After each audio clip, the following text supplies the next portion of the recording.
used to fall asleep watching training videos. Actually, all we're doing is we're contacting warm leads.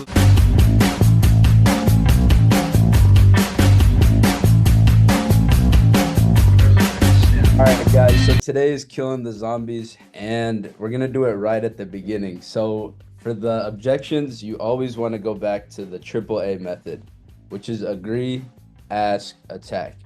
Because like at the end of the day, when we're talking to these older people, seniors, they don't want to be sold. They don't want to talk to a salesman. They want to be helped. So they have to be able to match that, and they could sense it in your voice. So for example, like when you're calling someone, hey, this is Nasser with the Benefits for Veterans Office. If you get, I'm not interested, a lot of people are like, oh, like, hold up. And you just be like, oh, perfect, sir. Do you know what this is for? Or perfect, like that makes my job easier. It's not showing here on my end. Like, did you have something in place to pay for your burial or cremation? Another one I get right at the beginning a lot is people will say, I'm already covered. And it could be a brand new lead that filled it out, and they'll just tell you, I'm already covered to get you off the phone. But I've heard a lot of people just let the sale go, and they just, okay, thank you, have a great day. When, like, if you would have asked one or two more questions, you would have gotten the sale. So, like, if someone tells you I'm already covered in the beginning, that you should be a little excited. Like, they already believe in insurance. They've been sold the thought of it before, and now it's your job to see if you can either help them, put them in a better spot, or like essentially like spend their coverage and see what you can do to help them. So I'm already covered. Perfect, Wiley. That makes my job a whole lot easier. So when you sent this request in, were you trying to save some money with the new programs, or were you trying to add some extra coverage? And like, you just listen and hear what they say. And if they're saying, no, I'm good, it's like, well, it's not showing here on my end. Like, how much coverage did you have? Is it enough coverage?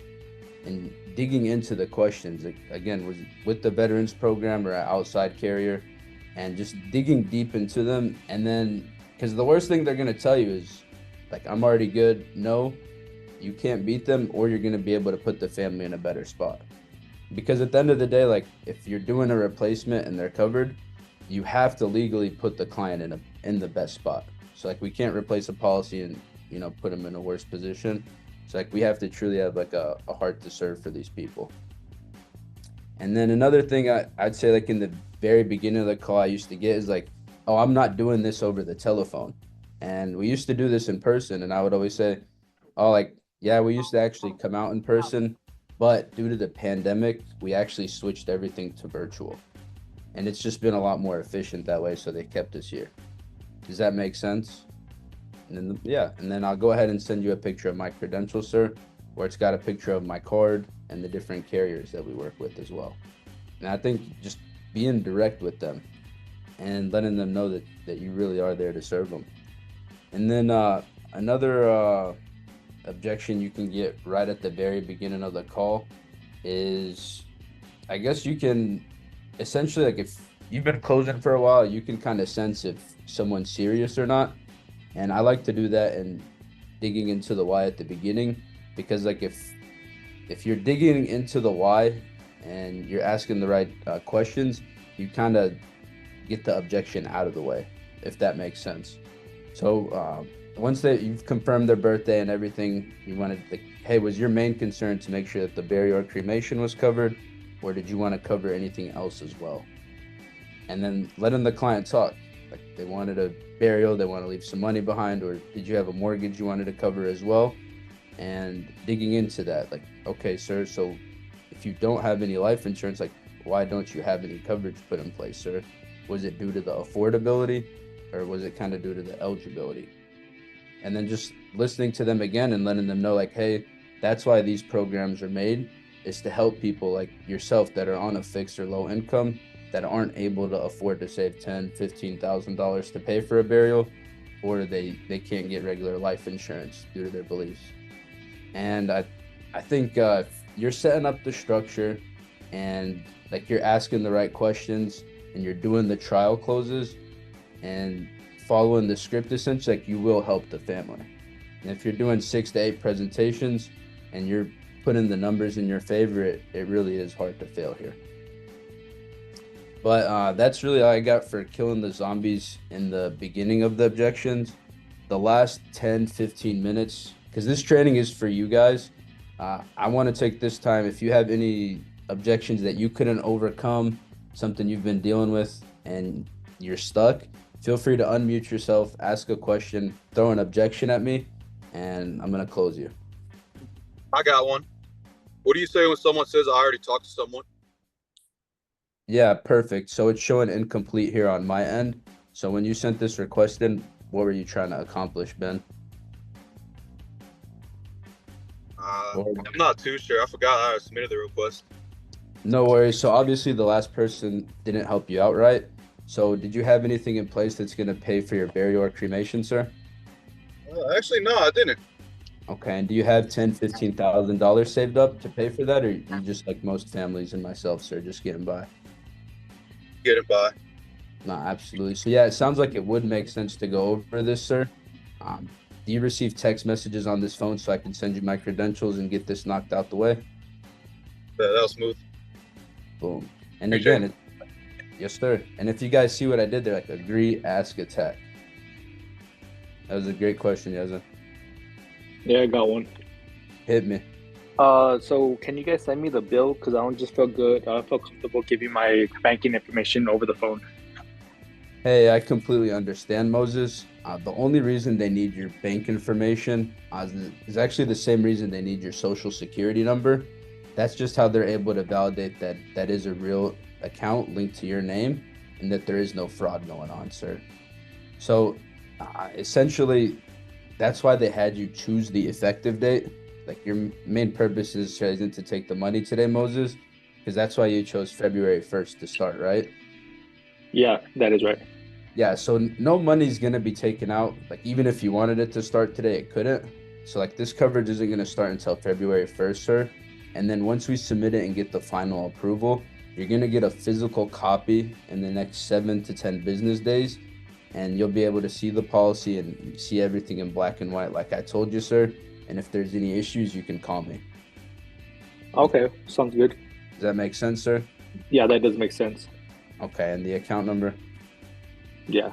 Now, when I talked to this person, they just kept telling me no. They just saying like, "No, send me the bill," and he was just being very persistent. Yeah, and dude, for some people, you have to check them. Like, you're gonna have to tell them, like, "Hey, it's 2024, man. Like, how do you pay for your health insurance? How do you pay for your car insurance? What makes this any different?" Okay. And I've checked people like that where they're like, "Oh, like, I don't want to give them my account number." It's like, dude, you just gave me your social security number. You gave me your name, your kid's name. Like, why are you making this weird, sir? Okay. Straight up. It's like, Yeah, just be honest. Yeah. We went through everything. Like, you told me you don't have $10,000. You don't have life insurance. Like, sir, are you even serious about getting this coverage? Okay. Yeah, I think just about like putting it back in their hand. But no, that was a good question. Appreciate it. And then another thing I like to throw in there, Mo, because I used to get this a lot. People would be like, "Can you just send it in the mail?" Like before I even go over everything, and I just tell them like, "Hey, unfortunately, that's just not how this works. It's not like going to the store where you see it, like it, buy it. With this kind of thing, you do have to get approved for it. So it's not up to me. It is going to be up to the carriers and what they see on the MIB." Does that make sense? Yeah, that makes sense. Sure. Thank you. But yeah, if you guys notice, like, no matter whatever he said, I would always agree, ask, and then when I'd finalize it, I would trial close. Like, does that make sense? Is that fair? That's what you wanted. All right, so Jaden said, "How much is this going to cost?" Dude, I love this question right here, Jaden. Like, I tell him, like, yeah, that's exactly what my job is. So with these discounts, you're actually the one that customizes the entire plan. Like, if you just wanted a cremation, burial, or if you want to leave some money behind, like, my job is to see which one's going to give you the best benefit for the lowest cost. Does that make sense, sir? And then if they're still persistent, like, I want a quote, or how much is it? I just like straight up tell them like, "Hey, like, if you want a quote, like, you can call State Farm, but if you want your family in the best spot, like, I'll go over your eligibility if you're serious." And I think just checking them and letting them know, like, you're going to put their family in the best spot. And I need a couple of days to think about it. I don't want to rush. So for that one, you want to dissect the problem right off. So it's like, hey, Jaden, in regarding to thinking about it, like, are you just wanting to think about which plan to go with, or if you're even needing something like this in the first place? And then from there, you're going to dissect the problem. It's like, oh, like I got money saved up. Well, I don't know, like forget him. But if it's like, oh, I don't know if it's the 10 or the 20, that's when you're just going to have to talk to him like, hey, sir, can I make a recommendation? It's like, yeah, well, let's get you started with the bottom one. Make sure you can get approved for it. Because I let the client know, like, hey, this is the lowest one. Like, if you get declined here in a minute, the next cheapest one's going to be $5 to $10 more.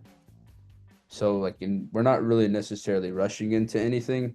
I would say, like, we still don't even know if we're approved for the plan, but we do have to make sure you're comfortable with something and that you can get approved for it.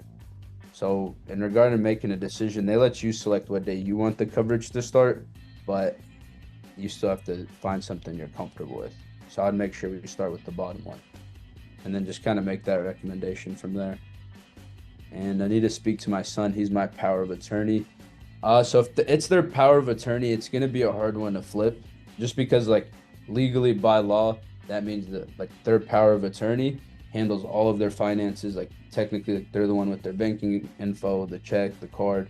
So, like, if they tell you straight up, my son's my power of attorney, I would try to find that out in the beginning if possible. Like, some of them will tell you, but I know some people do wait till the end to just say, like, on my son, like, that's my power of attorney. And, like, a lot of the times it is hard to stump those, but I think you're just gonna have to try and get them right there on the spot. It's like, does your son live with you? Or, like, can you get him on the phone? And then just have him, like, so he makes your financial decisions. Like, if we were to get approved and pick a plan, like, he would be the one paying for this. Like, you would have to ask him, and then just trying to dissect it that way. But if they ever say, like, I need to speak to my son, my wife, I always tell them, like, yeah, like, not only do you have to talk to them, like, you have to tell them. You can't keep this a secret because they're the beneficiary. Like, they have to know what's going on. Now, in regard to thinking about it, is it, you know, which plan to go with, or what are you wanting to talk to your son about, sir? Ahmed, you've been crushing it, bro. You're young and hungry, man. I see you on your first week, and I can't make decisions by myself. So for that one, though, again, it goes back to, like, the power of attorney situation and digging into the why and, like, asking the questions. Like, well, sir, again, if you're not making decisions, like, sir, you told me you don't have any life insurance. You told me you don't have $10,000, $15,000 saved up. So, like, if you don't have the money, like, does your daughter Mary, like, the beneficiary, sir? Like, did you want to leave that burden on her?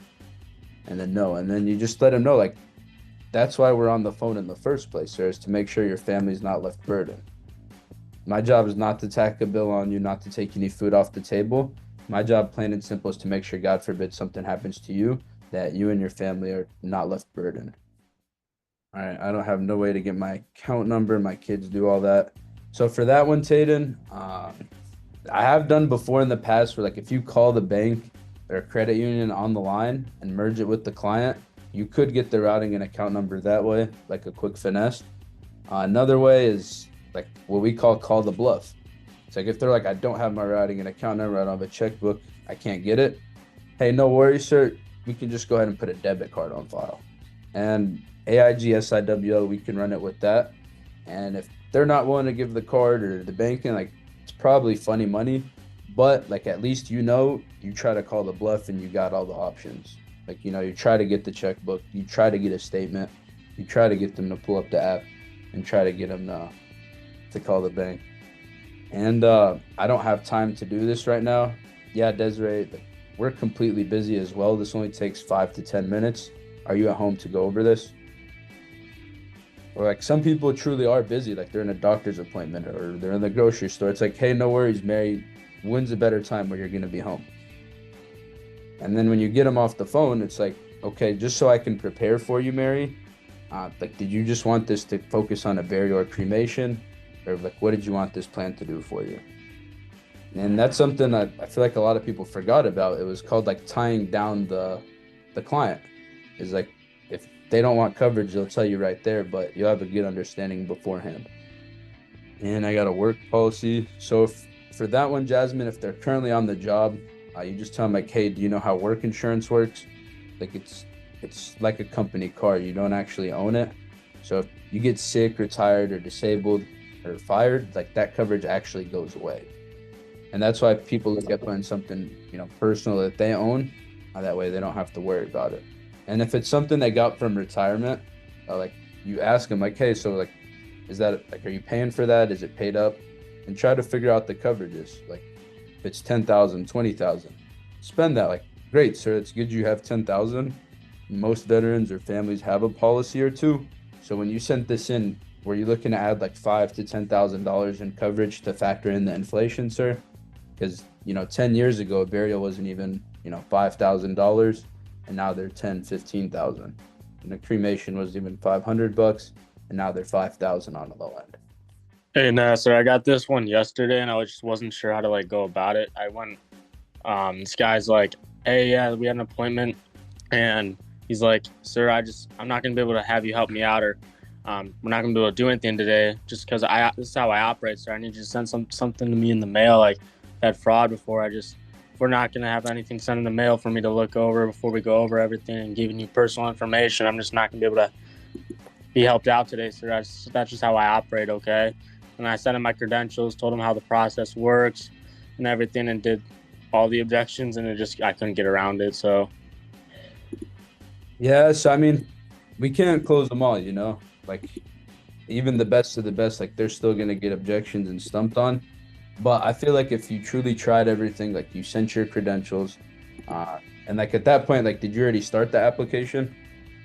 no, he wouldn't even let me get through like personal information at all. Like, he's like, "Yeah, I'm not gonna give my personal information out until you can send me something in the mail." That's just, Brian, like, I hear you out, sir. I understand. That's just how I operate, sir. Like, I'm just not able to do that for you. I'm just Well, no, I think it just goes back to like setting the standard and checking the client, like you weren't at numbers or in the application.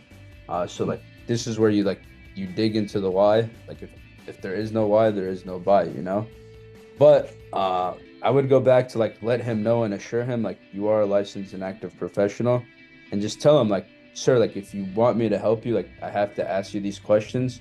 Like you have to see that there's insurable interest." And like I told Moses earlier, just let him know like, hey, like with these plans, it's not like going to the store. Like you don't just see it, like it, buy it. You have to get approved for these. And I think just checking them that way. Yeah, I hear you, man, sir. I did all that. I think this guy was one of those, Like I put that on my lead sheet. I put that guy is fried or that guy's burnt, and like I forget about it because I come on to the next lead already. Like there's no need to stress him that way. But like I said, you can't win them all. And if you feel like you truly did try everything, then on to the next, Gotcha. Thank you, Nasser. Yeah, dude, I got hit with one last week. Like I couldn't overcome it. He said like, "Yeah, buddy, I don't buy the first car I test drive." And I was like, "Well, good thing this ain't buying a car." And like, dude, whatever I told him, it wasn't going through his head. And yeah. So what would you say for when you're doing the banking, they want to give you a credit card? Because I know it's always best to get the actual like checking or savings account. What would you say to like get that information instead of getting the credit card information? So at the beginning of the application, whenever we're asking for health questions or like right now, how we ask like if they bank locally or credit union. That's the main reason why we asked that is just because like we used to get to the end of an application in the house. I'd be on an AmeriCorps application and they'd pull out a credit card and I'd be like, "Shit, I just wasted 30 minutes." Yeah. So when you ask them that in the beginning, it's for a reason. Like, okay. If they bank locally or got a credit union, that way you automatically know by the time you're quoting the client, if you're going AIG for debit card or Direct Express, or if you're going any other carrier with the routing and account number. Okay. And then, and regarding, like, I would say, like, make sure you line it up in a way to where it's like, you're on the application, you confirm the beneficiary, have them confirm the effective date, and then just confirm the name of the institution, look up the routing number. And then I always like to say like, "Hey, so it looks like we are partnered with Chase there in Texas. The routing number begins in 0832. Can you go grab your checkbook to confirm that, sir?" Yeah, I got it. Yes, sir. I appreciate it. Awesome. Well, happy Friday, Jum'ah Mubarak, everybody. I hope this training was helpful. And make sure, like, again, these calls are for you guys. Like, dude, I went to sleep at 2 a.m. yesterday, like, after getting Wiley from the airport. And, like, I don't have to be here, but, like, I want to help you guys. Like, we do this for you guys. And, like, again, if you're not taking advantage of it, like, that's your loss. Like, closed mouths don't get fed. And the sales mastery, the whole purpose of it, is to take those 10, 20K producers to 30, 40, 50K producers and take you guys to the next level. So I appreciate every single one of you guys. Let's finish the week strong. We had a great start to the New Year's, and be on the lookout. I believe weekly numbers said they'll be on the 15th, give or take. Make sure you guys are registered for convention, and let's run it up. Let's go.